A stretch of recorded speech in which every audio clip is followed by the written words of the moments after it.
हमें बताते हैं। तो हम इस सत्र में आज हमने उनको बुलाया है, जो है डॉक्टर पारुल गुप्ता जी। डॉक्टर पारुल गुप्ता जी एक दंत चिकित्सक हैं। साथ ही इन्होंने योग में जो है मास्टर्स डिग्री भी हासिल की हुई है, और इन्होंने योग में सर्टिफिकेट लिया है, जो हमारे गांधी भवन दिल्ली यूनिवर्सिटी से भी। तो इनकी जानकारी जो आज रहेगी, वो रहेगी दांतों के रोग के बारे में और उनके समाधान के बारे में। और हमेशा से हमारे सत्र की जो शुभारंभ होता है एक बहुत ही सुंदर भजन के द्वारा। तो डॉक्टर पारुल गुप्ता जी के सेशन से पहले हम जो है अपना शुभारंभ जो है एक भजन के द्वारा करेंगे। और आज भजन जो है अपनी मधुर वाणी में जो आएंगे गाने के लिए, वो है शाहनवाज जी। शाहनवाज जी के बारे में मैं आपको बता दूं कि शाहनवाज जी एक्चुअली एक प्रोफेशनल एक्टर हैं और डायरेक्टर भी हैं। उन्होंने बहुत सारे जो हैं स्ट्रीट प्ले भी लिखे हैं और स्टेज प्ले भी लिखे हुए हैं, जो कि थिएटर से पिछले 15 वर्ष से जुड़े हुए हैं।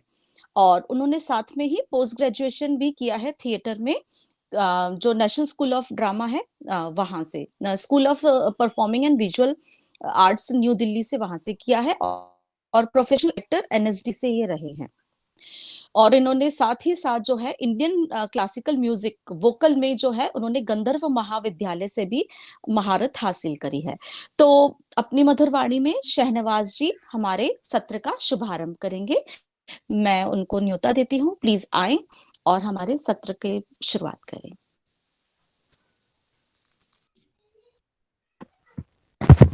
मेरी आवाज सुनाई दे रही है सभी को?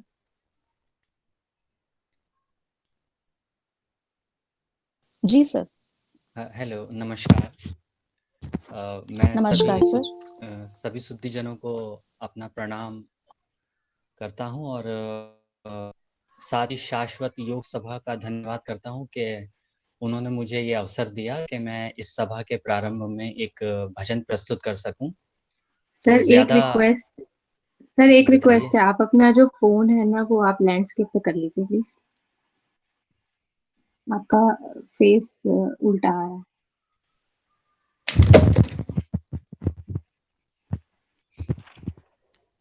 हाँ अभी जी, ठीक है? हाँ जी, हाँ जी, परफेक्ट।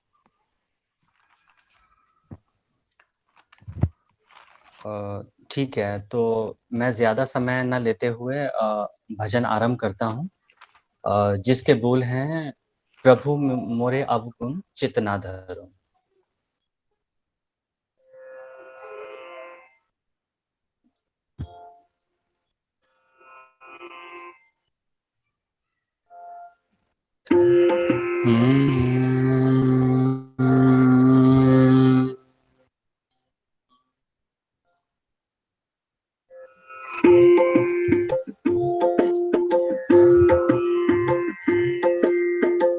प्रभु मोरे अवगुण चित्त ना धरो, प्रभु मोरे अवगुण चित्त ना धरो, प्रभु मोरे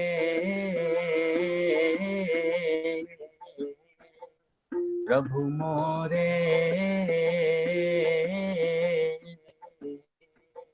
प्रभु मोरे अवगुण चित्त ना धरो, मैला नाला जन्म जन्म का मैं तो कीच भरा, प्रभु मैला नाला जन्म जन्म का मैं तो कीच भरा, तुम निर्मल गंगा जल मुझको छूकर पाप हरो, प्रभु मोरे अवगुण चित्त ना धरो, प्रभु मोरे अवगुण चित्त ना धरो,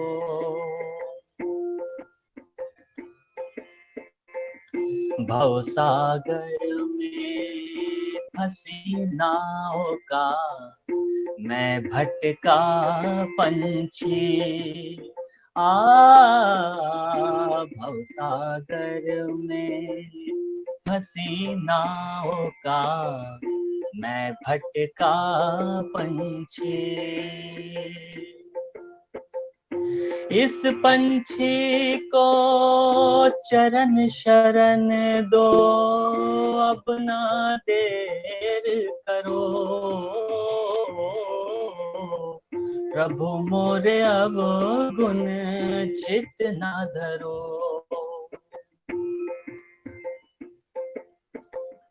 तेरे द्वार से गया न खाली कोई भी मनुष्य। प्रभु तेरे द्वार से गया न खाली कोई भी मनुष्य। शरण में तेरी हमको लेके सारे पाप हरो। प्रभु मोरे अब गुण चित ना धरो। प्रभु मोरे प्रभु मोरे अब गुण चित ना धरो।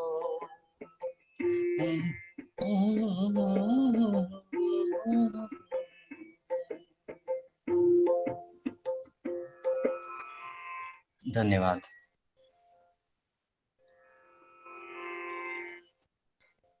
बहुत बहुत धन्यवाद शहनवाज जी। बहुत ही सुंदर भजन, प्रभु मोरे अवगुण चित्त न धरो। बिल्कुल मन को और चित्त को शांत करने वाला ये भजन आपने हमें सुनाया। हमारे सत्र का इतना अच्छा शुभारंभ आपने किया, आपका बहुत बहुत धन्यवाद। तो जी आगे बहुत के बहुत धन्यवाद जी तो आगे के सत्र के लिए मैं इनवाइट करूंगी डॉक्टर पारुल गुप्ता जी को, जो कि हमें दांतों के रोग और उनके समाधान के बारे में बताएंगी। जैसे कि आजकल आप सभी जानते हैं कि जो कोरोना जैसी महामारी में हम ज्यादातर जो थे बच्चे बुजुर्ग हैं, काफी लोग जो अपने घरों में ही रहते हैं, उस वजह से हमारे खान पान में जो है हम लोग बहुत ही अनियमितताएं बरतते हैं और उसका सीधा असर हमारे दांतों पर पड़ता है। तो दांत ऐसी चीज है कि अगर एक बार खराब हो जाते हैं तो वो दोबारा तो नए तो बन नहीं सकते हैं, तो उनकी देखभाल बहुत ही ज्यादा जरूरी है। तो हम अपने दांतों के बारे में आज अच्छे से जानकारी लेंगे और उनकी देखभाल के बारे में जानकारी हमें देंगी डॉक्टर पारुल गुप्ता जी। तो मैं उनका स्वागत करती हूँ कि पारुल गुप्ता जी आप आइए और हमें इसके बारे में जानकारी दीजिए। Welcome. Thank you so much Rohini ji. Thank you so much doctor Rohini. मैं प्रणाम करती हूँ रमन सर को और शाश्वत योग सभा में उपस्थित सभी सदस्यों को, जो उन्होंने अपना कीमती समय निकालकर आज का सत्र ज्वाइन करने के बारे में सोचा। आपका बहुत बहुत धन्यवाद। शाश्वत योग सभा एक ऐसा मंच है जो संगीत योग और ज्ञान से सुसज्जित है। तो मेरा सौभाग्य है कि मैं आज अपने कुछ एक्सपीरियंसेस यहाँ पर आप लोगों के साथ शेयर करने के लिए तैयार हूँ। Thank you so much. Thank you. हम शुरू करेंगे, भगवान शिव का थोड़ा स्मरण करते हैं, उसके बाद हम सत्र को आगे बढ़ाएंगे। नमामि शमीशान निर्वाण रूपम विभुं व्यापकं ब्रह्म वेदा स्वरूपम निजं निर्गुणं निर्विकल्पं निरीहं चिदाकाशमाकाशवासं भजेऽहं। नमः शिवाय नमः शिवाय नमः शिवाय नमः शिवाय नमः शिवाय नमः शिवाय नमः शिवाय नमः शिवाय नमः शिवाय नमः शिवाय। हाँ जी, चलिए अब सत्र को आगे बढ़ाते हैं। जैसे कि आज का मुख्य टॉपिक मैंने चूज किया था दांतों के मुख्य रोग और उनका निवारण। तो आप लोगों को क्या लगता है दांतों का सबसे प्रमुख रोग कौन सा है, जो हम सब ने आज तक अपनी लाइफ में एक ना एक बार जिसको फेस किया होता है, या घर में कभी ना कभी किसी न किसी को हुआ होता है, हमने अपनी आंखों से देखा होता है। आप सब जानते हैं दांतों में कीड़ा लगना, उसे शुरुआत करेंगे आज जी। तो दांतों में कीड़ा क्या होता है, दांतों में कीड़ा लगना क्या होता है? डेंटल केरीज बोलते हैं इसको, टूथ डिके बोलते हैं। ये that is a destruction of the enamel surface, that is the mineralized surface of the tooth structure, and that is the hardest structure of the tooth of our body also. तो ऐसा क्या होता है कि ये डिस्ट्रक्शन स्टार्ट हो जाता है। तो ऐसा ये होता है कि जब हम जो भी कुछ खाते पीते हैं सुबह से शाम तक, मीठा और ये सब स्टार्च और ये सब चीज़ें खाते हैं, वो जो फूड प्रोडक्ट्स होते हैं जो हमारे माउथ में नॉर्मल बैक्टीरियाज होते हैं, जो normal day to day life में हमें कोई हार्म नहीं पहुंचाते, कुछ नहीं करते हैं, जैसे ये फूड उनको हम इंटेक करते हैं, ये चीज़ें खाते हैं, वो इस फूड पर अटैक करते हैं। अटैक मीन्स अब उन्हें कुछ खाने को मिल रहा है तो कोई क्यों छोड़ेगा, तो वो इसके थ्रू फीड करते हैं, मेटाबॉलिज्म होता है, फिर वहाँ पे ये बाई प्रोडक्ट छोड़ते हैं अपना। बाई प्रोडक्ट एक एसिड होता है जो कि हम एक पतली लेयर की फॉर्म में हमारे दांत पे चिपक जाता है, उसको प्लाक कहते हैं। और उसको हम क्या है बार बार इसीलिए कहते हैं ब्रशिंग से वो रिमूव होता है, जो कि हम नहीं करते हैं। और एक चीज़ खाते हैं उसके बाद दूसरी चीज़ खाने शुरू कर देते हैं, फिर कुछ ऐसा मीठा पी लेते हैं या डाइट कोक पे चले जाते हैं और कोई कार्बोनेटेड ड्रिंक्स फिर से कुछ खा पी लेते हैं। तो बैक टू बैक वो एसिड बनता रहता है, हटाते हम है नहीं। तो बार बार वो एक ही पॉइंट पे होते एक होल की फॉर्म में ले लेता है, वो डिस्ट्रक्शन स्टार्ट कर देता है, that is called tooth decay. वहाँ हमारा टूथ डिके स्टार्ट हो गया है, उसे ही डेंटल केरीज कहते हैं। इसके यही कॉजेज हैं कि जो हमने फूड में इंटेक किया है, जो हमने खाया पिया है, उस पर ये फीड करते हैं। बैक्टीरिया है, सलाइवा है, बाई प्रोडक्ट्स है, और उससे एक पतली लेयर की फॉर्म कर लेते हैं और उसी में ये एसिड व्याप्त होता है, वो चिपका रहता है दांत में। तो करते इनामल का डीमिनरलाइजेशन स्टार्ट हो जाता है, वहां पे हमें एक गड्ढा या एक होल छेद की फॉर्म में कई बार दिख जाता है, कई बार हम नहीं देख पाते। हमारे डेंटिस्ट, हमारे जो सर्जन है, वो ही हमको बताते हैं कि आपके दांत में कीड़ा लग गया है, तब हम थोड़ा अवेयर होते हैं। साइन एंड सिम्टम्स क्या होंगे इसमें? देखिए, कई बार तो ऐसा होता है कि हमें पता ही नहीं चलता, कोई पेन नहीं होता इसमें, कोई पेन नहीं होता, कुछ नहीं फील होता। कभी कभी तो हमें गड्ढा दिख जाता है, कभी कभी नहीं दिखता, कभी कभी एक स्मॉल पिन पॉइंट होल जैसा कुछ वाइट दिखता है, तब हम थोड़ा सोचते हैं अरे ये क्या हो गया, फिर हम सोचते हैं अरे कुछ नहीं, दर्द थोड़ी हो रहा है मेरे को, मैं क्यों जाऊं डॉक्टर के पास। बट अगर इसी स्टेज में हम डॉक्टर के पास जाके अपना चेकअप करा लेते हैं, तो वो उनके पास बहुत अपने प्रोब से या फिर एक्सरे से, वो जो भी उनके पास जो भी टूल्स हैं, उससे वो देखेंगे कि एग्जैक्टली ये केरीज है भी या नहीं, या ऐसे ही कुछ है। तो अगर उसी स्टेज में हम डॉक्टर के पास जाके अपना ट्रीटमेंट स्टार्ट करा देते हैं तो वेल एंड गुड, तो हमें आगे के एक्सटेंसिव प्रोसीजर्स में नहीं पड़ना पड़ेगा। और अगर हम अभी सोचते हैं कि छोड़ो, रहने देते हैं, कोई बात नहीं, तो फर्दर ये डिस्ट्रक्शन और नीचे पल्पल एरिया तक पहुंच के पल्प को इन्फेक्ट कर देता है, फिर हमको आरसीटी के लिए जाना पड़ता है। ठीक है, अब इससे prevention, what are the methods to prevent में यही है, सबसे पहले तो यही है कि आप ओरल हाइजीन अच्छे से मेंटेन करिए, मतलब सुबह और शाम और दोपहर में अगर हो सके तो 3 बार तो ब्रश कर ही लीजिए। वैसे हो सके तो आफ्टर एवरी मील आपको ब्रशिंग करना चाहिए। अगर उतना भी नहीं हो सकता तो 3 बार कर लो, 3 बार भी नहीं हो सकता तो 2 बार तो कम से कम करना ही चाहिए। उससे काफी हद तक ये प्लाक, हम जो व्हाइट सब्सटेंस की बात करें, जो हमारे टूथ जाता है खाने के बाद बैक्टीरियल इन्वेजन के बाद, तो वो कम से कम वो एसिड अटैक से हम बच जाएंगे। बार बार एक ही जगह पे एसिड एक्युमुलेट नहीं होगा। और अगर ये, और सेकंड ये कि हमें टाइमली डॉक्टर के पास, अपने डेंटल सर्जन के पास चेकअप के लिए जाना चाहिए। यही है, क्योंकि वही एक वो इसके स्पेशलिस्ट है, वो एकदम कैच पकड़ के या प्रोब से देख के या एक्सरे से बता देंगे कि आपके केरीज स्टार्ट हो गया, आपको ट्रीटमेंट ले लेना चाहिए, या फर्दर जो भी उनका प्लान होगा आपको वो बताएंगे क्या करना है और क्या नहीं करना है। और फर्दर इसका ट्रीटमेंट क्या है, अगर हम लकी हैं, इनिशियल स्टेजेस में हम पहुंच गए हैं डेंटल सर्जन के पास, तो ये हो सकता है कि अभी वो सुपरफिशियल मींस इनामल पर ही है और पर तक नहीं पहुंचा है, तो हम फिलिंग से उसको ठीक करा सकते हैं। फिलिंग में भी हमारे सर्जन्स को पता है कि क्या बेस्ट है हमारे लिए। अमाल्गम फिलिंग्स होती हैं, कंपोजिट फिलिंग्स होती हैं, ग्लाइसाइनोमर्स होते हैं, तो वो आप अपनी कॉस्ट के अकॉर्डिंग और रिक्वायरमेंट के अकॉर्डिंग, इंटीरियर टूथ है, पोस्टीरियर है, एस्थेटिक यूज फ्रंट टूथ है, आगे से सुंदर दिखे तो कौन सी फिलिंग बेटर रहेगी, पीछे के लिए कौन सी है, जो मैस्टिकेटरी फोर्सेस को हमारे होल्ड कर सके, तो वो हमारे डॉक्टर डिसाइड करते हैं। बट मेन बात ये है कि पहली बात तो आप ओरल हाइजीन खुद ही मेंटेन करने की कोशिश कीजिए। सेकेंडली, अगर आपको थोड़ा सा भी कुछ लगता है तो आप तुरंत डॉक्टर के पास चले जाइए। साइन एंड सिम्टम्स क्या होंगे? साइन एंड सिम्टम्स तो जरूरी नहीं है कि आपको कोई बहुत बड़ा डिके का पार्ट दिख जाए, हो सकता है एक छोटा सा होल हो सकता है आपको दर्द हो भी ना, और ये भी हो सकता है कि आपको बहुत सीवियर पेन हो जो आपको समझ में नहीं आएगा कि कहाँ से हो रहा है। आपको लगेगा बहुत दर्द हो रहा है यार, लेकिन कहाँ से उठ रहा है, कहाँ हो रहा है नहीं पता, तो आप स्टेज में डॉक्टर के पास चले जाइए, उसको डिले मत करिए। यही है। सेकेंड, इतने से तो हमारा काम चलिए, अब तो डॉक्टर देख ही लेंगे ना उनको क्या करना है, उनके ट्रीटमेंट प्लान में आगे आरसीटी तक तो, और अगर आरसीटी तक नौबत जाती भी है तो आरसीटी करा लीजिए, एक्सकवेशन ऑफ पल्प, पूरा पल्प इन्फेक्टेड पल्प निकलेगा, उसके बाद गट्टा पर्चा इंसर्शन, उसके बाद वो पैक कर देंगे, उसके बाद कैप लगवाइए। तो उतना तक जाने की जरूरत क्या है? इनिशियल स्टेज में क्यों नहीं डॉक्टर के पास पहुंच जाते हैं?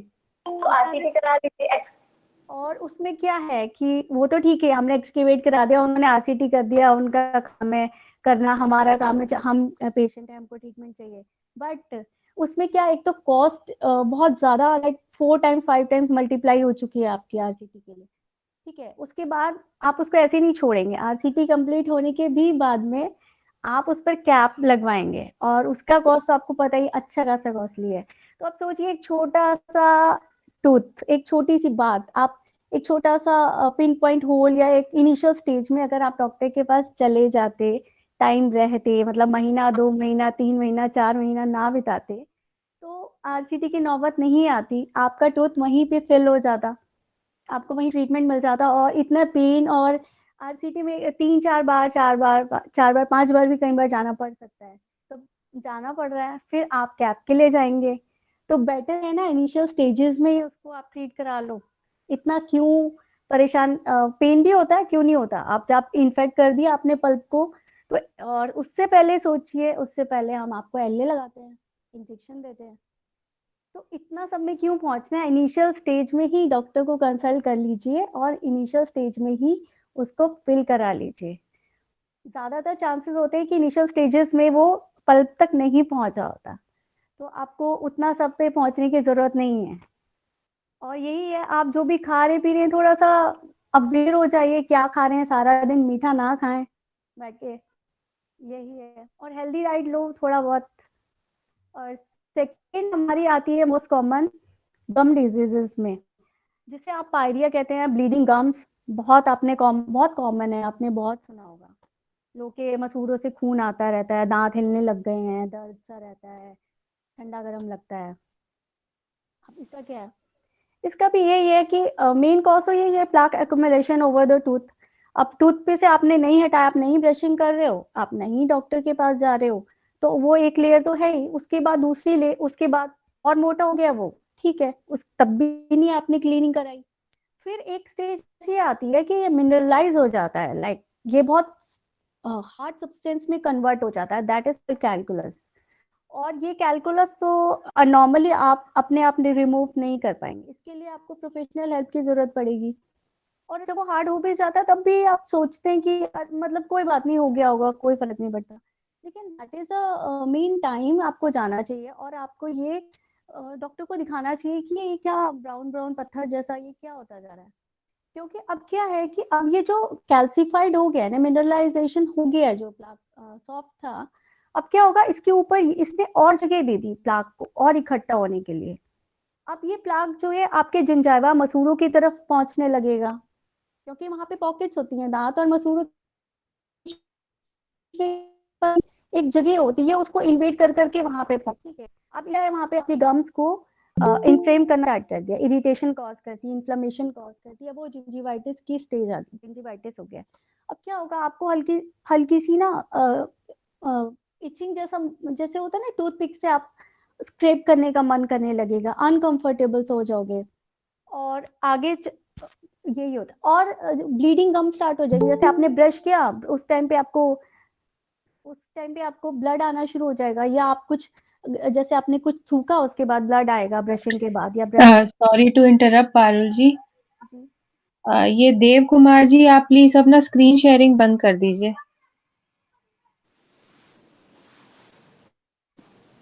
देव कुमार जी जो भी हैं, प्लीज आप अपनी स्क्रीन शेयरिंग को ऑफ कर दीजिए। और आप सभी से रिक्वेस्ट है कि पारुल जी को सुनने के लिए आप पारुल जी की स्क्रीन पे उनको पिन कर दीजिए, ताकि उनकी आपकी स्क्रीन पे पारुल जी दिखाई देंगे बस। जो डॉक्टर पारुल के साइड में 3 डॉट्स आ रहे हैं, उन पे आप क्लिक करेंगे तो आपको एक पिन का ऑप्शन आएगा, वो आप पिन कर लीजिए। Sorry to disturb you Parul, आप कंटिन्यू करिए। जी हाँ, तो हम बात कर रहे थे ब्रशिंग के टाइम पे ब्लड आता है, या आपको कब पता चलता है? जब आप थूकते हैं ब्रशिंग के बाद, या ब्रशिंग के टाइम पे भी आप देख लेते हैं ब्लीडिंग, या फिर जब आप इस चीज को लेके आप तुरंत डॉक्टर के पास जाइए कि सर ऐसा हो रहा है कि, या मैम मेरे को ऐसा लगता है ब्रशिंग के टाइम पे गम से जो है खून आता है, तो वो डॉक्टर चेक करेंगे, तो फिर प्रोबिंग उससे वो फर्दर देखेंगे कि क्या आप जिंजिवाइटिस पेरियोडोंटाइटिस की कंडीशन में जा रहे हैं। अब पेरियोडोंटाइटिस क्या है? जिंजिवाइटिस तो ठीक है, आपके गम्स में इन्फ्लेमेशन हुआ। पेरियोडोंटाइटिस आप बढ़ रहे हैं सीवियरिटी की तरफ, अब टुवर्ड्स द बोन आपका इन्फेक्शन जो है ये जा रहा है। अब उसमें क्या होगा, बहुत सारी चीजें होंगी। अब आपको जो जिंजाइवा इंटैक्ट था वहां पे वो थोड़ा लूजनिंग हो जाएगी, वहाँ पॉकेट्स बन जाएंगी। पॉकेट्स बन गई तो अब और ज्यादा प्लाक वहां पे इकट्ठा हो जाएगा, फूड डेब्रीज, और ज्यादा इन्फ्लेमेशन होगा। और एडवांस फॉर्म में आप देखेंगे तो अब क्या होगा, लूजनिंग ऑफ टूथ स्टार्ट हो जाएगी। अब आपका दांत हल्का हल्का हिलना स्टार्ट हो जाएगा, ऐसे ऐसे ऐसे ऐसे ऐसे। तो फिर अब ये सिवियरिटी की तरफ आप बढ़े, बेटर है आप डॉक्टर के पास चले जाइए, कंसल्ट कर लीजिए उनसे, जो भी है अपनी प्रॉब्लम्स ये बता दीजिए, तो वो आपको फर्दर गाइड करेंगे अच्छे से। अब सिम्टम्स, साइन एंड सिम्टम्स इसमें यही होते हैं, एक तो ब्लीडिंग गम्स हो गया। कई बार आपको ऐसा होता है कि हल्का माइन्यूट इरिटेशन जैसा फील होता है, जैसे कुछ डिस्कम्फर्ट फील होता है, कई बार नहीं होता है। और थर्ड ये लूजनिंग ऑफ टूथ, आपको पता चलने लगेगा कि आपके हल्के हल्के दांत हिलने स्टार्ट हो गए हैं। अब वो आपके डॉक्टर देखेंगे कि ग्रेड 1, 2 या 3 कौन सी स्टेज की मोबिलिटी है। अगर इनिशियल ग्रेड 1 में तो ठीक है, 2 बाकी वो अपना ट्रीटमेंट प्लान उस हिसाब से देखेंगे, क्योंकि इनिशियली आप जाके और वो अपना ओरल प्रोफाइलेक्सिस और वो अपना ट्रीटमेंट स्टार्ट करेंगे तो अभी इसको बचाया जा सकता है। और एक स्टेज ऐसी आ गई, ग्रेड 2 3 मोबिलिटी में पहुंच गए, तो आपको दाग जाना बहुत मुश्किल है, फिर तो एक्सट्रैक्शन ही होता है, यही है। अब प्रिवेंशन इसका भी यही है, आप अपना ओरल हाइजीन को मेंटेन रखिए, जितना हो सके दांतों को क्लीन कर दीजिए, मीन्स 2 बार 3 बार कम से कम। वैसे हम तो यही कहते हैं कि जब भी आप कुछ मीठा खाएं या आप कुछ ऐसा खाएं जो बहुत स्टिकी है, तो आप ब्रश कर लीजिए। अगर आप उतना भी नहीं कर पा रहे हैं तो कम से कम 2 बार ब्रशिंग तो आप कर ही सकते हैं, सुबह को और रात को। उससे आपको बहुत हेल्प मिलेगी, मीन्स ओरल हाइजीन मेंटेन होगी, तो ये सारा एक्यूमुलेशन, ये सारी चीजें अपने आप ही बहुत स्लो डाउन हो जाएगी। आप खुद फील करोगे कि आपके दांत बहुत क्लीन फील हो रहे हैं, आप हेल्दी फील कर रहे हो आप माउथ। और इसका एक और बहुत बड़ा साइन ये होता है कि बैड ऑडर आती है माउथ से, तो वो भी, उसको भी लेके आप डॉक्टर से डिस्कस कर सकते हो। तब आपको पता चल सकता है कि जिंजिवाइटिस पेरियोडोंटाइटिस की स्टेजेस आपके की तरफ आप बढ़ रहे हैं, तो आपको उसको रोक सकते हैं डॉक्टर के पास जाके। आप डॉक्टर कैसे डायग्नोज कैसे करेंगे, वो ही करेंगे, ही इज एन एक्सपर्ट। वो क्लिनिकली भी चेक करेंगे और वो रेडियोग्राफ से भी देख सकते हैं। क्लिनिकली में यही है, कितना मोबिलिटी है, टूथ कितना मूव कर रहा है, नहीं कर रहा है, ब्लीडिंग हो रही है नहीं हो रही है, कैसे है, क्या एडिमेटस जिंजाइवा है, कैसा है, कितना पस फॉर्मेशन तो नहीं है, क्या है, क्या स्टेज है आपकी। उस हिसाब से वो अपना ट्रीटमेंट प्लान करते हैं, आपको सजेस्ट करते हैं, और आपको उनकी बात माननी चाहिए। ट्रीटमेंट प्लान में क्या आता है, ट्रीटमेंट क्या है इसका, यही है कि नॉन सर्जिकल है, सर्जिकल है, बेटर तो इसीलिए बोल रहे हैं कि आप इनिशियल स्टेज में ही चले जाइए। नॉन सर्जिकल में यही आता है आपका ओरल प्रोफाइल एक्सेस में स्केलिंग हो गया, स्केलिंग एंड क्लीनिंग हो गया, रूट प्लानिंग हो गई। अभी ये नॉन सर्जिकल है, अभी इसमें आपको कुछ काटवाना, सर्जरी और ये सब की जरूरत नहीं है। लाइक आपके जो डॉक्टर हैं, जो प्रोफेशनल डॉक्टर हैं आपके डेंटल सर्जन, ये वही कर देंगे। या फिर अगर उनको लगेगा ज्यादा कैलकुलस या कुछ है, तो वो हाइजीनिस्ट को रेफर कर सकते हैं अपने अंडर में, हाइजीनिस्ट को आपको रेफर कर सकते हैं। वो कैलकुलस, वो जो जमा हो गया था हार्ड सब्सटेंस, उसको रिमूव कर देंगे, उसके बाद आपके डॉक्टर देख लेंगे क्या करना है। सर्जिकल ट्रीटमेंट तक पहुंचने की नौबत ना आए तो अच्छा है, क्योंकि वही कॉस्ट वाली बात आ जाती है। जहां सर्जरी आ गई आप समझ लीजिए कि कॉस्ट कितना टाइम्स मल्टीप्लाई हो गई है। सेकेंडली, आप मेंटली तैयार हो पाएंगे इतना इजीली, क्योंकि मैंने पेशेंट्स देखे हैं, it's quite difficult to make them understand, और वो छोड़ देते हैं, फिर दांत उखड़वा लेते हैं, जो भी है, जो भी कंडीशंस हैं। तो आप उस स्टेज तक ना पहुंचिए, स्टार्टिंग में डॉक्टर को कंसल्ट कर लीजिए, कि बात मान लीजिए। और सबसे पहली बात तो ये मेरी मान लीजिए कि अपने ही घर पे जितनी बार हो सके, 2 बार 3 बार कम से कम ब्रशिंग कर लीजिए, कुछ तो बचाव आपका हो ही जाएगा। तो सर्जरी में क्या क्या आते हैं आपके? आपके आ गई फ्लैप सर्जरी हो गई, बोन ग्राफ्ट्स हो गए, स्मॉल टिश्यू ग्राफ्ट्स हो गए। तो इसकी जरूरत आगे एडवांस पेरियोडोंटाइटिस के स्टेजेस में पड़ती है, नॉर्मली नहीं पढ़नी चाहिए। बाकी डिपेंड करता है आप किस कंडीशन में डॉक्टर को कंसल्ट कर रहे हैं, क्या कंडीशन है आपकी जिंजाइवा की, ओरल कंडीशंस क्या हैं। फिर अगली हमारी आती है, जो मैंने मोस्ट कॉमनली इंक्लूड किया है, आपने सुना होगा कि इम्पैक्टेड मोलर्स की बात आपने बहुत सुना होगा। कभी कोई घर में कि अक्कल दाढ़ आ रही है, बहुत पेन, बहुत दर्द है मेरे को, तो मैं बहुत परेशान हूँ, मैं बहुत सुना होगा आपने, चाहे आपके नहीं भी हुआ हो। इम्पैक्टेड मोलर्स क्या है? इम्पैक्टेड टूथ क्या होता है? इम्पैक्टेड टूथ वो टूथ है जो या तो फुल्ली नॉन इरप्टेड कंडीशन में पड़ा है, जॉ मैंडिबल में या मैक्सिला में, या फिर थोड़ा बहुत इरप्ट हो गया, मीन्स उसको जिस डेंटल आर्च में आना था, जिस वातावरण में आना था, जिस अलाइनमेंट में आना था, वो या तो बिल्कुल नहीं आया, अंदर ही पड़ा है, 3rd नंबर का टूथ जो होता है हमारा मोलर, उसकी बात हो रही है, या फिर वो थोड़ा थोड़ा निकलने की कोशिश कर रहा है। और ये जो थोड़ा थोड़ा निकलने की कोशिश वाली कंडीशन है, यही होता है जो हमें बहुत पेन, और हमारे लिए बहुत बहुत सीवियर कंडीशन होती है इसको हैंडल करना पेशेंट्स के लिए, क्योंकि इट इज़ वेरी पेनफुल। क्या होता है, आपने देखा होगा, जब कभी जैसे कभी किसी को सुना हो, कोई फ्रेंड है, कोई रिलेटिव में बता रहे होंगे कि यार मेरे तो अक्कल दाढ़ आ रही है, बहुत दर्द है, मैं बहुत परेशान हूँ। अब उसका क्या, एक तो परेशान है, ऊपर से वो डॉक्टर के पास गए, तो वो डॉक्टर के पास भी यही एक ट्रीटमेंट है कि आपको ये सर्जिकली रिमूव कराना पड़ेगा। पेशेंट तो क्या होता है, मैंने इसको इसमें यहाँ पे इसलिए इंक्लूड किया है कि आप उस चीज़ को थोड़ा अंडरस्टैंड करिए कि इसका ट्रीटमेंट ही सर्जरी होगा अल्टीमेटली, तो परेशान ना होइए। अगर ये बोला गया है कि इसका ट्रीटमेंट सर्जरी है, सर्जिकली ही रिमूव होगा, तो सर्जिकली ही रिमूव होगा। खैर, आप ठीक है, आपको क्या क्या फील होगा? कुछ पेशेंट्स, इसकी 2 कंडीशंस है, अगर वो फुल्ली एम्बेडेड है, वो बिल्कुल नहीं निकला है आपका 3rd मोलर, थोड़ा सा भी कहीं से इरप्ट नहीं हुआ है, तो क्या होगा, वो आपको कुछ परेशानी नहीं देगा, नो पेन नथिंग, आप आराम से अपनी लाइफ एज यूजुअल जैसी चल रही है चलती रहेगी, ठीक है।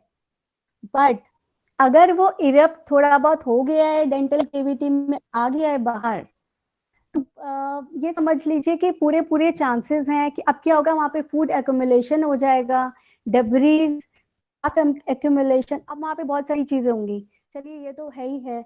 और वो जिस ओरल म्यूकोसा को हिट करता हुआ आ रहा है, आप सोचिए वहाँ पे वो इतना डिस्ट्रक्शन कॉज कर देगा कि वो इतना पेनफुल कंडीशन हो जाती है कि मैंने लोगों के आंखों में आंसू देखे हैं, रोते हुए देखा है मैंने ऐसे पेशेंट्स को। तो इट इज मतलब it's a highly painful condition. तो अब और क्या होता है इसमें, एक और चीज है ना, एक के बाद इसमें कंडीशंस ऐसी है कि साइकोलॉजिकली पेशेंट इतना परेशान हो जाता है कि होता क्या है, एक तो वैसे ही दर्द हो रहा है, दांत निकल रहा है, म्यूकोसा को वो पूरा डिटैच करते हुए आ रहा है, आप कोई चीज ऐसे करके निकलेगी तो आपको ऑब्वियसली पेन होगा, सॉफ्ट टिश्यूज होते हैं माउथ के अंदर बहुत ज्यादा। अब क्या है, उसके बाद मुंह खुलना बंद हो गया है, मतलब इतना म्यूकोसा में इतना डिस्कम्फर्ट है कि आप एक तो मुंह भी नहीं खोल पा रहे हैं, ट्रिस्मस हो गया, जॉ नहीं खुल पा रहा है, आप खा नहीं पा रहे हो, बोल नहीं पा रहे हो, एंड इट्स सो पेनफुल यार। अब क्या करना है, अब करना क्या है, अब करना कुछ नहीं है, आप डॉक्टर के पास जाइए। हाँ, इस स्टेज में आप ये कर सकते हो कि फॉर द टाइम बीइंग आप जैसे, अब क्या होता है, इसमें डेब्रीज इकट्ठी हो गई, इतना प्लाक एक्यूमुलेशन, इतनी सारी प्रॉब्लम्स हो गई, आप बस इतना करो कि इस टाइम ओरल हाइजीन मेंटेन रखो, मीन्स जितना हो सके ब्रश जो भी है, ब्रशिंग जो भी आप टेक्निक यूज कर रहे हो, आप थोड़ा थोड़ा ब्रश कर क्लीन करने की कोशिश करो, कुल्ले करते रहो थोड़ी थोड़ी देर में, और एज सुन एज पॉसिबल आप अपने डॉक्टर को कंसल्ट कर लीजिए, ठीक है। वही आपको बेटर सलाह देंगे, क्योंकि इसका अल्टीमेटली होना तो सर्जरी है, निकलना तो ये सर्जरी से ही है, ठीक है, 3rd मोलर इम्पैक्शन जब होता है। तो अब क्या होगा, लेकिन हाँ, ऐसा है कि हम डॉक्टर्स भी थोड़ा ऑब्जर्व करते हैं, देखते हैं कि तो मतलब एकदम से सर्जरी पे ना जाएँ, क्योंकि पेशेंट को कन्विंस मेंटली प्रिपेयर होने में थोड़ा टाइम लगता है। अब कोई बंदा है कि दाँत में दर्द हो रहा है, वो सोचेगा ठीक है ऐसे ही निकल जाएगा, और आप उसको बोलो नहीं ये तो आपको सर्जरी करानी पड़ेगी, अलग से अपॉइंटमेंट दिया जाएगा और इसका खर्चा इतना है और अलग से टाइम लेना पड़ेगा आपको, तो आप साइकोलॉजिकली डर जाओगे। पेशेंट साइकोलॉजिकली हो जाता है कि ऐसा क्या हो गया, ऐसा क्या है? ऐसा कुछ नहीं है, इट्स अ सिंपल प्रोसीजर, ये होता है, होता रहता है, रोज पेशेंट्स आते हैं ऐसे, ऐसा भी कुछ नहीं हो गया है। बट ये है कि डॉक्टर नीड्स टाइम, अलग से हमको टाइम चाहिए। मान लो हम 1 घंटे का सोच के चल रहे हैं, 1.5 से 2 घंटा भी लग सकता है, depending on the position of your third molar.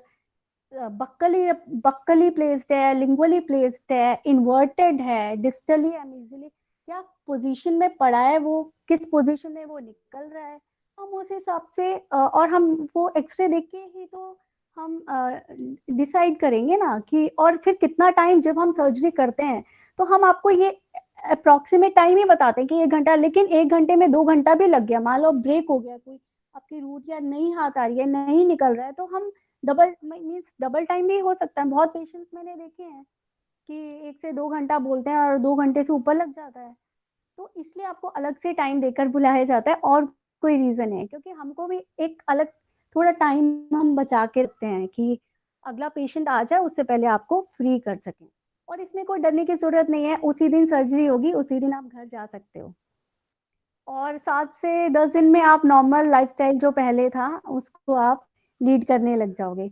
But इस वाली सर्जरी से घबराना नहीं, और जो भी आपके डॉक्टर होंगे, सर्जन होंगे, ओरल सर्जन या जो भी होंगे, वो अच्छा ही करेंगे, क्योंकि ये आते रहते हैं पेशेंट। थर्ड मोलर इम्पैक्शन का एक्चुअली और कोई ट्रीटमेंट है भी नहीं, और सबसे मज़े की बात तो ये है, थर्ड मोलर का ना हमारे माउथ में कोई काम ही नहीं है, ये एक वेस्टिजियल ऑर्गन जैसे है, मीन्स इसका कोई रोल नहीं है।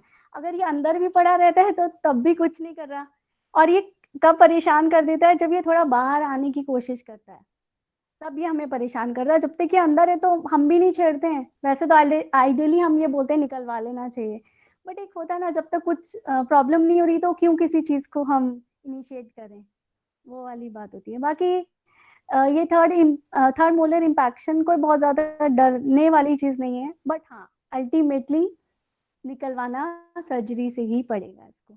और अब जैसे पेशेंट आता है तो हम थोड़ा देखते हैं, पहले ऑब्जर्व करते हैं, थोड़ा मेडिकेशन पे डालते हैं, 5 दिन, 10 दिन, हफ्ता भर, 10-15 दिन देखते हैं, और नहीं होगा तो है ही नहीं, हमें भी पता है मेंटली पेशेंट को प्रिपेयर करने के लिए होता है ये सब, हमको भी पता है अल्टीमेटली तो सर्जरी होगी। कई बार होता है पेशेंट बोलता है कि डॉक्टर साहब अभी नहीं, रहने दीजिए, देख लीजिए, तो उस टाइम हम मेडिकेशन पे डाल के बोलते हैं ठीक है आप वेट कर लीजिए, फिर जब बहुत ज़्यादा सीवियर पेन या कभी कुछ होता है, फिर नेक्स्ट टाइम तब पेशेंट आते हैं, उस टाइम चले जाते हैं।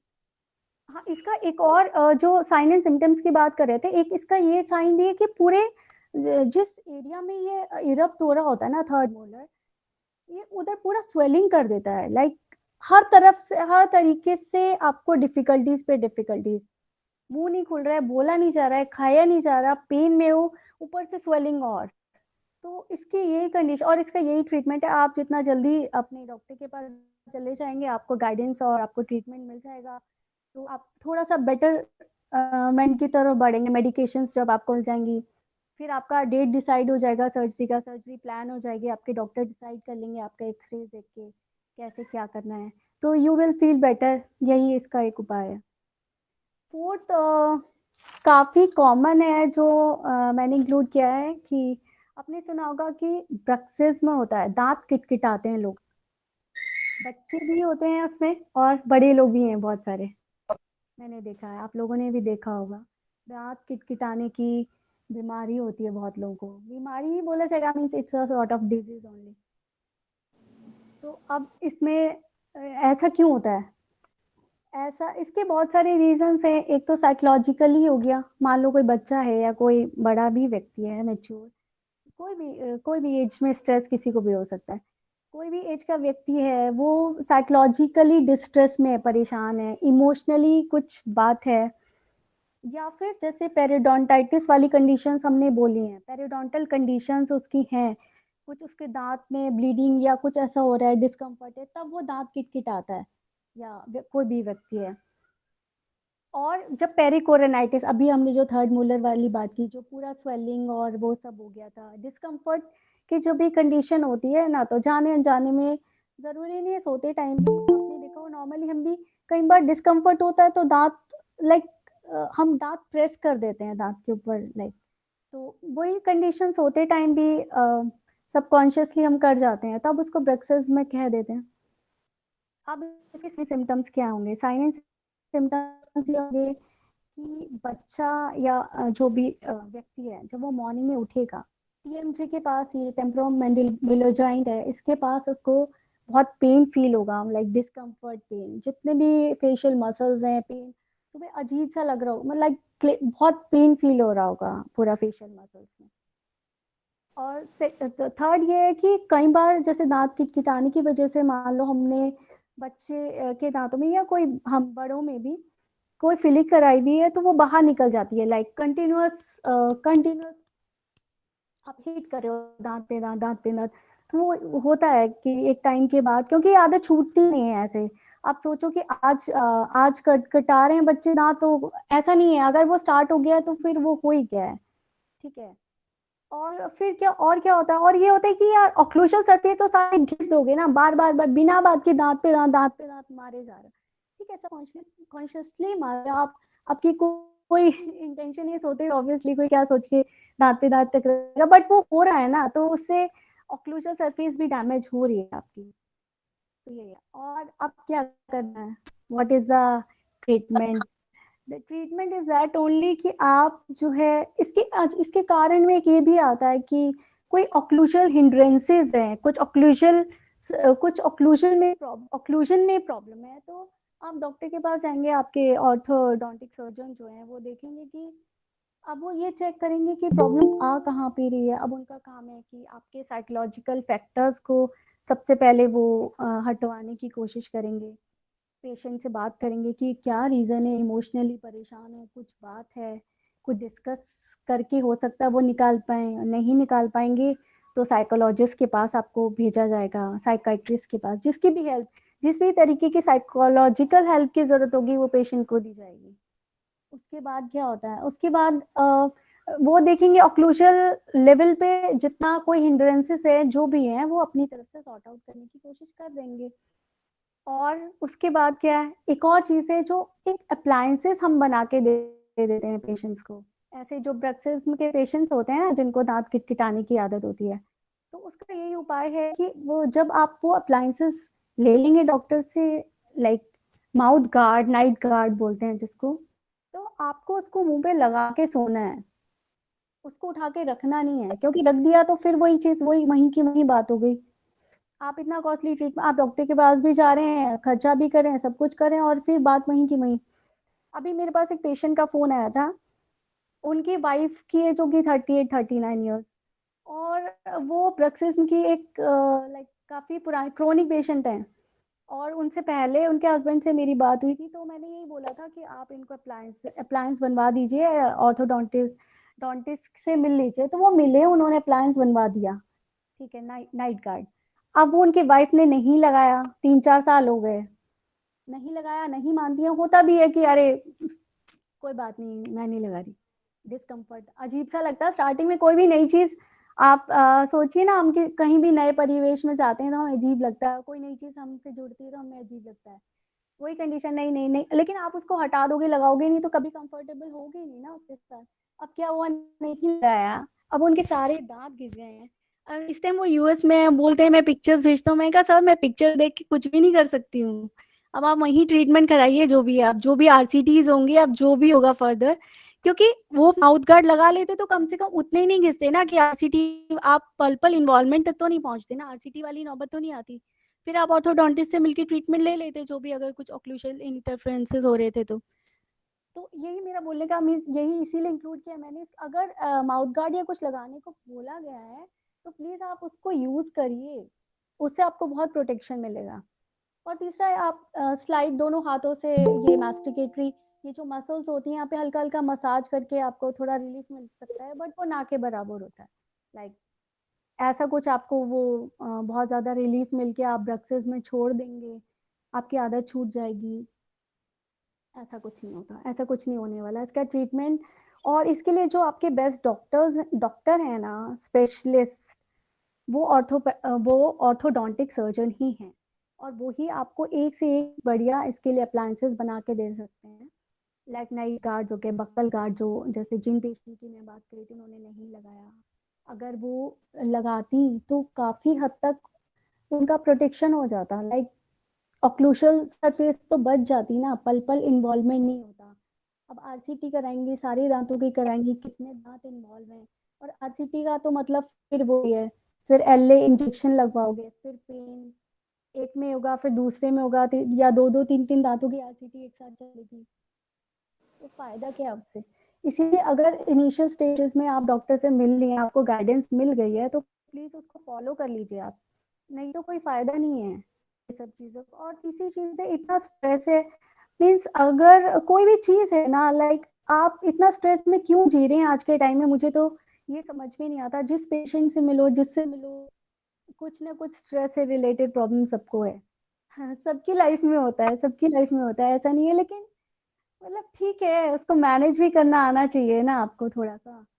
तो कोई बात नहीं, शेयर करना सीखिए। लाइक अगर अपने घर में अगर कुछ होता है तो आप अपने पेरेंट्स से, बच्चों के लिए स्पेशली बोल रही हूँ मैं, इतना अंदर अंदर क्यों परेशान होते हो? आपके पेरेंट्स हैं, आपके ब्रदर सिस्टर्स हैं, आपके टीचर्स हैं, अगर आप इतना इतना परेशान होके ऐसे लाइफ लीड करोगे तो आगे कैसे चलेगा? कुछ भी प्रॉब्लम होती है आप अपने पेरेंट्स से शेयर कीजिए सबसे पहले।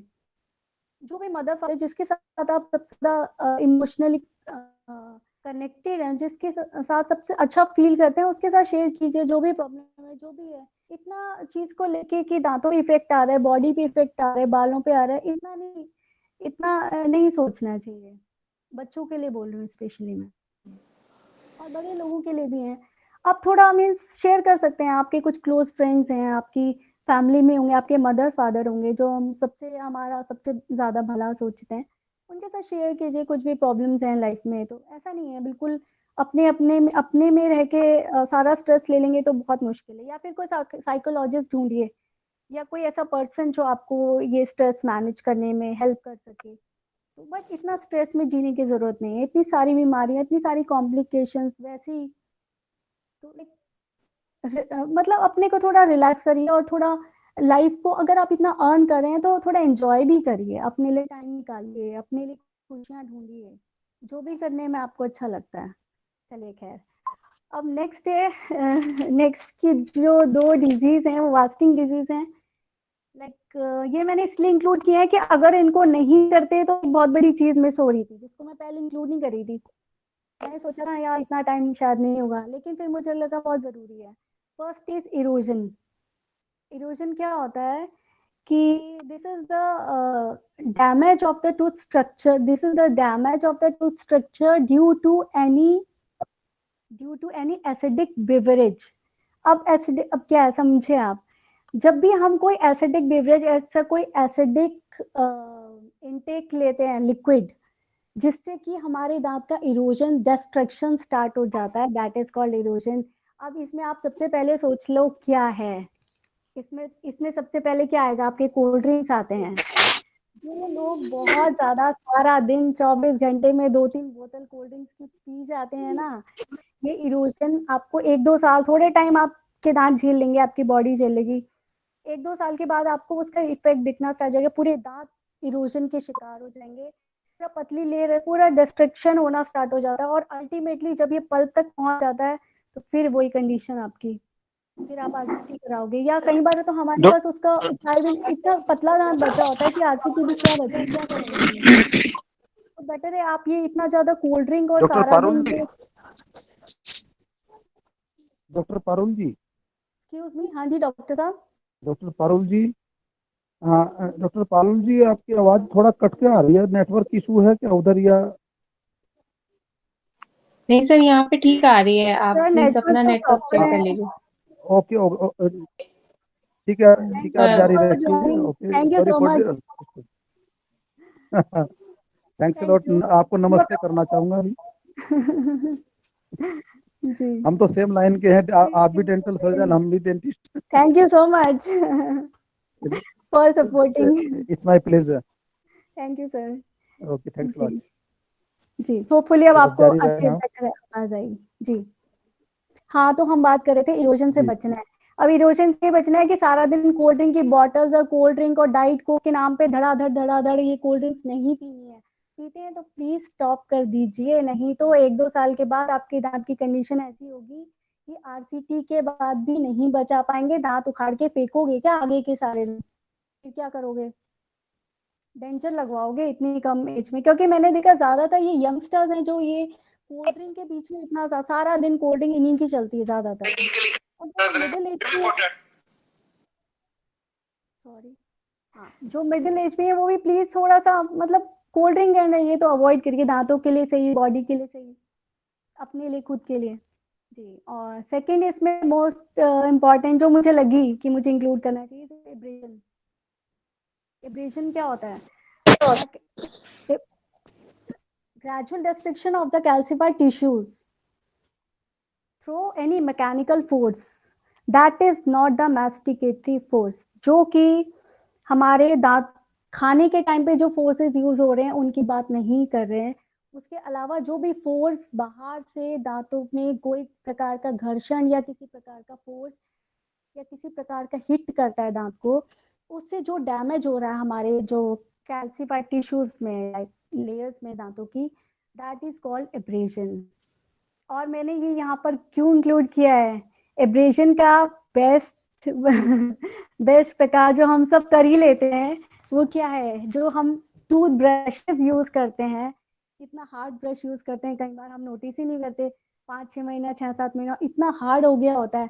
और हमारी ब्रशिंग टेक्निक क्या होती है? लाइक टूथ ऐसे और हम ब्रशिंग ऐसे ऐसे ऐसे ऐसे करते हैं और विग्रसली करते हैं। और हम वहाँ पर क्या कर रहे हैं? पूरे ऊपर की जो एनामल है, पूरा जो टूथ स्ट्रक्चर है, उसको डैमेज कर रहे हैं बड़े आराम से अपने आप ही। बाहर से जो एक्सटर्नल फोर्स है हम ही डाल रहे हैं, बड़े आराम से डाल रहे हैं और रोज कर रहे हैं। और एक टाइम ऐसा आएगा कि वो उसमें पूरे नॉचेस बन जाएंगी और एब्रेशन हो चुका होगा। डॉक्टर साहब ब्रश ऐसे करते हैं जैसे सैंड पेपर से रगड़ रहे हूँ। हाँ, आपको तो पता ही है सर। जी सर, इसीलिए इंक्लूड किया है ना मैंने थोड़ा सा। अगर कोई ध्यान से सुन रहे होंगे तो लाइक ब्रश तो चेंज कर ही सकते हैं, थोड़ा सा सॉफ्ट ब्रिसल्स वाले ब्रश ले सकते हैं और थोड़ा सा लाइटली कर लें उसको, विग्रसली ना करके। डॉक्टर साहब यहाँ मैं एक सजेशन देना चाहूंगा छोटा सा, जी माफी चाहते हुए। अगर हम एडल्ट ब्रश ना यूज करके जो चिल्ड्रन ब्रश होता है जी उसको यूज करें, that will be much better.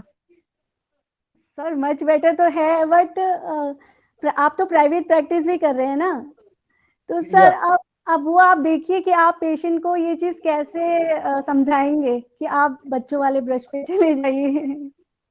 हाँ नहीं, मेरे मोस्ट प्रोबेबल मेरे जो पेशेंट हैं मैं उनको सजेस्ट करता हूँ और वो करते भी है इसको। दैट इज अ और बेटर ऑप्शन, मैं मानती हूँ बिल्कुल। या और उसको यूज करते हैं, वो 15 दिन में फेंक देते हैं, फिर नया ले लेते हैं। तो आप ही इतनी काउंसलिंग कर दिए ना sir, that is very good. आप इतने अच्छे हाँ काउंसलर कि वो आपकी बात मान रहे हैं और फेंक रहे हैं ब्रशेस। हाँ, रियली मैं उनको कंपेयरिंग बताता हूँ, भाई आप 100 रुपए का ब्रश लेते हैं, इसकी बजाय आप 20 रुपए का ब्रश लीजिएगा या 15 रुपए का बच्चे वाला ब्रश लीजिएगा, उसको आप यूज करें, विद इन 10 और 15 डेज आप उसको थ्रो कर दीजिए। हाँ बट वेरी सरप्राइजिंग कि वो थ्रो कर देते हैं, झूठ तो नहीं बोलते हाँ हैं। नहीं रियली में करते हैं, रियल कई पेशेंट तो मेरे ऐसे हैं वो बल्क में ले आते हैं इकट्ठे खरीद करके। तो बल्क में उनको वो बताते हैं मुझे आकर के हमें 10 रुपए का मिला। अच्छा ओके। तो ये छोटी छोटी बातें हैं लेकिन बट इट बहुत is a good idea sir, मतलब आई लाइक इट कि बच्चों वाले ब्रश को आप, मतलब आप, हाँ लेकिन पेशेंट को कैसे कन्विंस करेंगे वो आपकी टेक्निक है लाइक। हाँ, वो तो 8-10 साल लगे इसको भी करने में, कन्विंस करने में पेशेंट्स को, समझने में, सीखने में जी, कि कैसे कन्विंस हाँ करना है। हाँ, जी तब कहीं जा करके पेशेंट्स मानने लगे कि हाँ वाकई ये ठीक रहेगा। जी जी जी, बिल्कुल सही कह रहे ठीक हैं है आप। डॉक्टर साहब, अब अपनी बात जारी रखें। जी थैंक यू सर। हाँ जी सर। और इसमें हम फिर एक तो यही है कि हम brush time to time change करते रहें, सॉफ्ट ब्रिसल्स वाले ब्रश यूज करें। और जैसे हार्ड हो जाए, हम क्या 3-4 हम एक्चुअली क्या है, हमारी अवेयरनेस ही नहीं जाती। सुबह उठ के ब्रश किया, ऑफिस के लिए निकल गए, क्लिनिक के लिए निकल गए, काम के लिए निकल, हम देखते ही नहीं ब्रश की हालत क्या हो रखी है। वो इतना हार्ड हो चुका होता है कि उसको फेंकना ही बेटर है। 2-3 महीने में, 3 महीने में तो आपको ब्रश चेंज कर ही देना। वैसे तो आइडियली 1 मंथ में कर देना चाहिए, 1 मंथ नहीं भी तो 3 महीने में तो आपको कर ही देना चाहिए। और दूसरा, जब आप ब्रश स्टार्ट करें ना करना, तो आप इसको थोड़ा सा वेट कर सकते हो। लाइक जैसे नया भी ब्रश लाते हो, थोड़ा सा उसको गर्म पानी में थोड़ा सा पानी में वेट करके फिर आप टूथपेस्ट स्टार्ट करेंगे करना, तो that would be a better option. उतना विग्रस उसका इफेक्ट नहीं पड़ेगा आपके दांतों के ऊपर। जी, यही था इरोजन एंड एब्रेजन। ये 2 बहुत इंपॉर्टेंट चीजें हैं दांत में जो हमेशा नेग्लेक्ट करते हैं। और इसके इफेक्ट्स इतने हैं कि जब आपका इरोजन हो जाता है ना, जब आपको बोला आप इतना कोल्ड ड्रिंक पीते थे और पेशेंट कहता है हाँ मुझसे गलती हो गई, तो आप कुछ कर नहीं सकते, आप वो गलती वापस नहीं ला सकते। बेटर है आप पहले ही संभल जाओ। अगर आपको पता चल गया है, नहीं पता चला आप अननोइंगली करे जा रहे हो, ड्रिंक करे जा रहे हो कोल्ड ड्रिंक, तो कुछ नहीं कर सकते। पता चल गया कहीं से कुछ गाइडेंस मिल गई है तो प्लीज स्टॉप इट।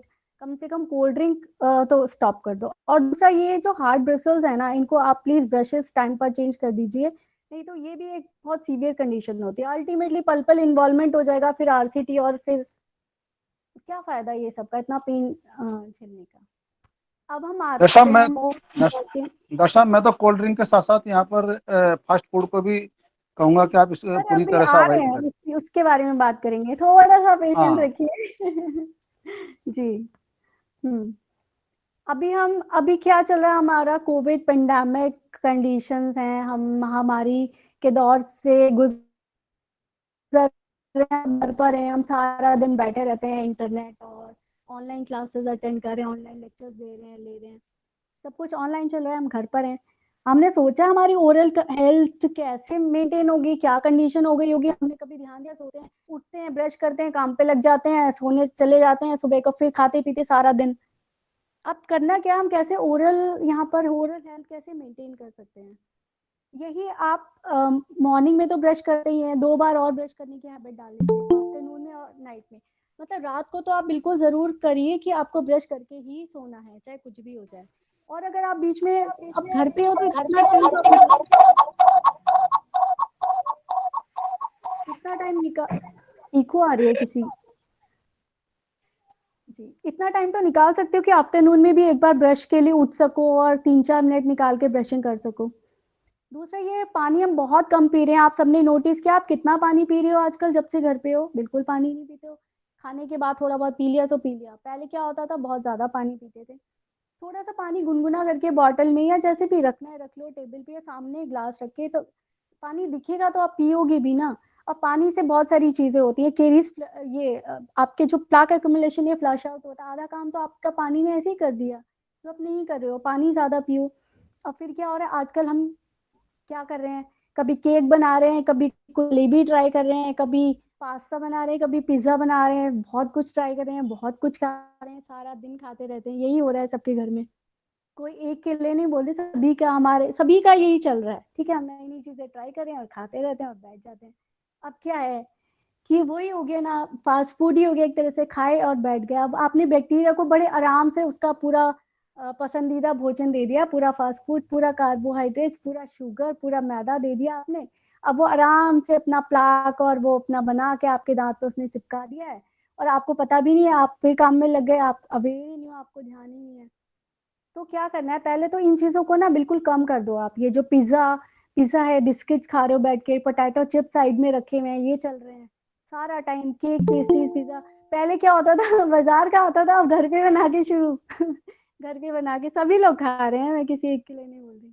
ठीक है, तो आप ये कम से कम कर दो यार, रोज मत बनाओ कुछ भी, अच्छा भी बनाना हफ्ते में एक बार बना लो। ठीक है, और अगर ऐसा भी हो रहा है कि बन ही रहा है या खाया ही जा रहा है, तो एक काम करो, अगर खा लिया केक, पेस्ट्री, पिज्जा जो भी है, तुरंत जाके ब्रश कर लो। और ये आप हैबिट में डाल लो कि जब भी मैं कुछ भी जंक फूड या ऐसा कोई फास्ट फूड खाऊंगा या खाऊंगी तो मुझे ब्रश करना ही करना है। इस कंडीशन में भी जैसे हम घर पे हैं बिल्कुल, और कुछ और करने को नहीं है, तो खाना पीना ही बस, और कुछ नहीं करते हैं तो खाते ही रहते हैं सारा दिन, तो ऐसी कंडीशन में अगर खा भी रहे हैं तो आप एक बार जाके, अगर ज़्यादा मैदा वाली चीज़, ज़्यादा शुगरी चीज़, आपने ऐसे कार्बोनेटेड ड्रिंक्स ले लिए हैं जिनको आपको नहीं लेना है, तो आप जाके ब्रश कर लो, ठीक है। और अभी इस टाइम पे क्या है, यही मैं जो बोल रही थी, कोल्ड ड्रिंक और कार्बोनेटेड ड्रिंक से प्लीज थोड़ा बच के रहो इस टाइम पे। ये होता है कोई डाइट रख के बैठा हुआ है, कोई कोल्ड ड्रिंक की बोतल रख के बैठा हुआ है साइड में, लैपटॉप पे काम कर रहे हैं, तो इन सब के कोई फायदे। इससे तो अच्छा है ना आप एक बाउल में सैलेड काट के रख लो, टमाटर, प्याज, गाजर, मूली, इतने सारे सैलेड ये बाउल में काट के रख लो, डब्बे में बंद करके रख लो, थोड़ी थोड़ी देर में वो खा लो, कम से कम हेल्थ तो अच्छी रहेगी। और दूसरी बात ये है कि हेल्थ अच्छी रहेगी, आपके दांत अच्छे रहेंगे, आपकी ओरल हेल्थ जो है वो मेंटेन रहेगी, कम से कम वो वर्स्ट कंडीशन में नहीं पहुंचोगे जो अगर आपने यही चलता रहा तो 3-4 महीने, 5-6 महीने में आप पहुंच सकते हो। हाँ, और फिर अब क्या है, अपना डाइट का ध्यान रखना है। इस टाइम पे क्या है, हम वही सब खा रहे हैं, ट्राई कर रहे हैं, उल्टा सीधा सब जो भी है, जो भी बोलते हैं, फास्ट फूड बोलते हैं, जो भी बोलते हैं, उल्टा सीधा तो नहीं होता खाना कुछ भी, खैर फास्ट फूड होता है, जंक फूड होता है। हाँ, तो हम जंक फूड्स ले रहे हैं, उसकी जगह हमें बैलेंस डाइट की तरफ आप सोचो, मुड़ जाओ। मेन सब कुछ इंक्लूड करो अपने डाइट में, दाल, चावल, सब्जी, रोटी, तो अच्छा रहेगा आपकी डेंटल हेल्थ के लिए बोल रही हूँ। ओवरऑल हेल्थ के लिए तो है ही, हमें हमेशा गाइड किया जाता है, हमने पढ़ा सुना होगा कि हेल्दी फूड, हेल्दी डाइट और बैलेंस डाइट लेनी चाहिए। और दांत के लिए भी यही है कि आप टोटली जंक फूड और स्टिकी फूड और ये चिप्स और ये शुगरी जितनी भी है ना, sauces, pasta sauce, jam, jellies, ये जो चल रहा है ना, ये सबसे ज्यादा हार्मफुल आपके दांतों के लिए, सबसे पहले तो बॉडी के लिए तो है ही, ये दांतों को बहुत टोटली बड़े अच्छे से, बड़े प्यार से डिस्ट्रॉय करता है। मीन्स इतना आराम से उसको बैक्टीरियाज को ये फीड करता है ना कि वो अच्छे से लेयर प्लाक की बनेगी और अच्छे से उतरेगी भी नहीं, क्योंकि आप अवेयर नहीं हो, आप ना तो कुल्ला करोगे उठ के, ना आप ब्रश करोगे, अगले दिन मॉर्निंग में ब्रश करोगे, आराम से 24 घंटे में बहुत अच्छे से लेयर बन जाएगी, और आपके बहुत जल्दी ही फिर आपको डेंटल कैविटीज भी मिल जाएंगी 1-2 महीने के बाद। और Excuse me, Parul ji ji, जी ma'am. one question I want to ask, whether I should use the toothpaste every time when I brush my teeth. Ma'am, you should like how many times a day you are planning to? I brushed twice.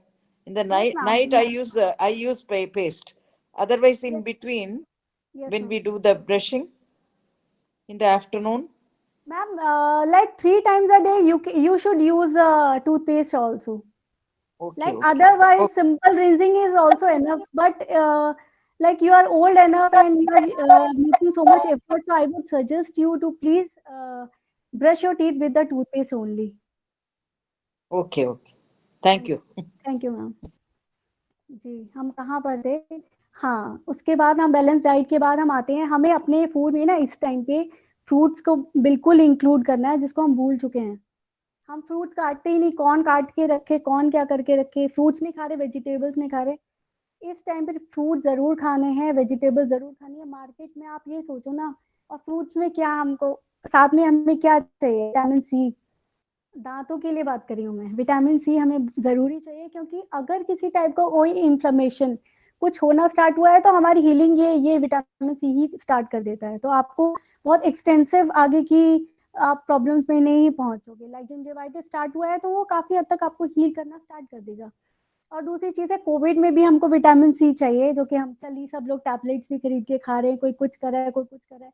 तो better है ना, oranges हैं, आप खूब अच्छे से खूब oranges और ये मौसमी जो होती हैं, अनार, ये सब आप खूब खाइए, अपने दांतों के लिए बता रही हूँ। और जितने भी सैलड्स हैं, टोमेटो है, कैरेट्स हैं, रेडिश, ये सब आप खूब खाइए दांतों के लिए।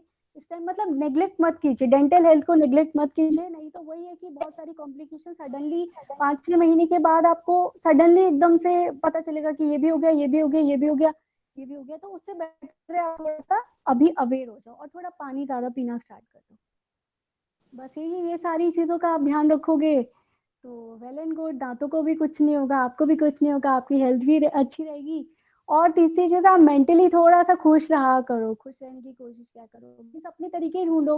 हर किसी के अपने तरीके होते हैं, किसी को म्यूजिक पसंद है, किसी को लिखना पसंद है, किसी को पोइट्री पसंद है। तो जो भी है, आपका मन नहीं लग रहा तो आप कुछ लिखने लग जाओ, म्यूजिक सुन लो, गाना पसंद है तो गाना गा लो, जो आपको करना अच्छा लगता है वो कर लो आप। और एक और बात मैं बोलना चाहती हूँ स्माइल से रिलेटेड, कि स्माइल भी ना 2 टाइप की हो जाती हैं हमारी। मतलब एक तो होती है रियल स्माइल और एक कैजुअल फेक स्माइल, जो कि हम सिर्फ लाइक फॉर्मेलिटी के लिए किसी ने हमको कुछ बोला, सिंपल स्माइल कर दिया। एक होता है आप जब बहुत दिल से खुश होते हो, जब आप अंदर से खुश होते हो ना, तो आपकी जो स्माइल होती है सब बता देती है। स्माइल एंड आईज, आपकी आंखों की चमक और आपकी स्माइल से बता देती है कि आप सच में खुश हो या बस ऐसे ही, मतलब ऐसे ही है बस ये। तो उसका क्या तरीका है, आप ज़्यादा खुश कैसे, एक तो यही है अपनी जो चीज़ें आपको खुशी देती हैं वो करना चाहिए, जो लोग आपको पसंद है उनसे बात करो, अपने पेरेंट्स को टाइम दो।